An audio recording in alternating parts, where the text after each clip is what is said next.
Steel ప్లాంట్లో నిన్న ఎస్ఎంఎస్లో incident జరిగితే 8 మంది చచ్చిపోయారు. అది నీకు పెద్ద ఇన్సిడెంట్ కాదు. ఎక్కడో బస్సు యాక్సిడెంట్ అయ్యి 25-30 మంది చచ్చిపోతే అది నీకు పెద్ద ఇన్సిడెంట్. ఎంతమంది పోవాలి నీకు? తిరుపతిలో వైకుంఠ ఏకాదశికి టికెట్ల కోసం తోపులాట జరిగి 6-7 చనిపోయారు. అది నీకు పెద్ద ఇన్సిడెంట్ కాదు. అంటే మీ ప్రభుత్వం ఒక పెద్ద ఇన్సిడెంట్గా ఇది యాక్సిడెంట్ అయ్యింది, ఇది అమ్మో ఎంతమంది అయ్యారు, ఇంత నష్టం జరిగింది, కుటుంబాలు రోడ్డున పడిపోయాయి అనేటువంటి అభిప్రాయం మీకు ఎప్పుడు కలుగుతుంది? ఎంతమంది పోతే కలుగుతుంది? సో దయచేసి ఇప్పటికన్నా ఏదో 14,000 కోట్లు 12,000 కోట్లు ఇచ్చేసాం కాపాడేసాం. దేనికి ఇచ్చారు మీరు? బ్యాంకులకి డబ్బులు కట్టారు. ఎక్కడ ఎన్సీఎల్టీలో పోతుంది అని చెప్పి ఎక్కడ ఈ ప్లాంట్ అంతా కూడా ఎవరికో అప్పచెప్పాలి, అంతకన్నా ముందు ఎక్కడికన్నా బ్యాంకులు ఎక్కడ జప్తు చేస్తా అనేటువంటి దీంతో ఇచ్చినటువంటి డబ్బే తప్ప ఎంప్లాయీకి సంబంధించినటువంటి వెల్ఫేర్లో కానీ ప్లాంట్ మోడర్నైజేషన్లో కానీ దేనికి మీరు రూపాయి ఖర్చు పెట్టారు చెప్పండి?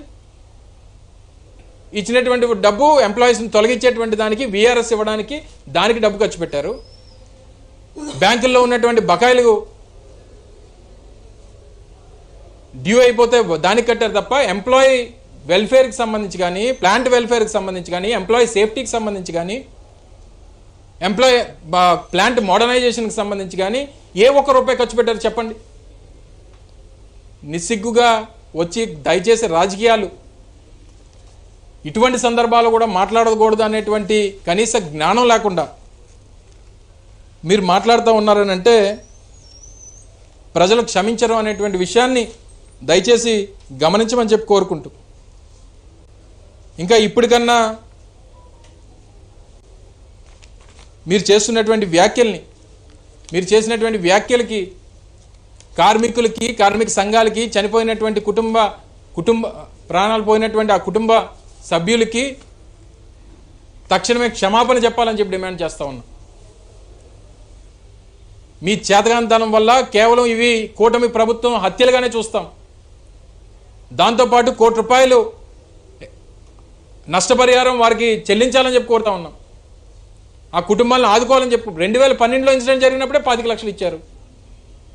మా ప్రభుత్వంలో ఎల్జీ పాలిమర్స్లో ఇన్సిడెంట్ జరిగితే ₹1 కోటి ఇచ్చాం. తర్వాత ఫార్మా కంపెనీల్లో కొన్ని ఇన్సిడెంట్ జరిగినప్పుడు డబ్బులు ఇచ్చారు. ప్లాంట్ దాన్ని నమ్ముకొని ఉన్నటువంటి కుటుంబాలు, ఆధారపడి ఉన్నటువంటి కుటుంబాలు, వారికి సహకరించడానికి నిన్న కేంద్ర మంత్రి గారు వచ్చి చెప్పారు, ఈరోజు వచ్చారు. పోనీ లేదన్నా రాష్ట్ర ప్రభుత్వం నుంచి ఏదైనా ప్రకటిస్తారనుకుంటే నేను ప్రకటించారా? ప్రకటించినట్లేదు. ఏమని 25 లక్షలు కేంద్ర ప్రభుత్వం ప్రకటించింది. బహుశా మేనేజ్మెంట్ తరపు నుంచి 2 లక్షల రూపాయలు PMRF prime minister relief fund నుంచి ఇస్తామని చెప్పారు. ఎట్టి పరిస్థితుల్లో ₹1 కోటి ఇవ్వాలనేటువంటిది డిమాండ్ చేస్తూ ఉన్నాం. రేపు క్షతగాత్రులను కూడా పరామర్శించేటువంటి దానికి కూడా రేపు జగన్మోహన్ రెడ్డి గారు, మా పార్టీ అధ్యక్షులు, రేపు విశాఖపట్నం ఇచ్చేస్తూ ఉన్నారు. నేరుగా ఎయిర్పోర్ట్ నుంచి సెవెన్ హిల్స్ హాస్పిటల్కి, తర్వాత కిమ్స్ హాస్పిటల్కి కూడా వెళ్ళి వారందరూ కూడా పరామర్శించి వారి కుటుంబ సభ్యులు ధైర్యం చెప్పేటువంటి కార్యక్రమం కూడా రేపు చేయబోతూ ఉన్నాం.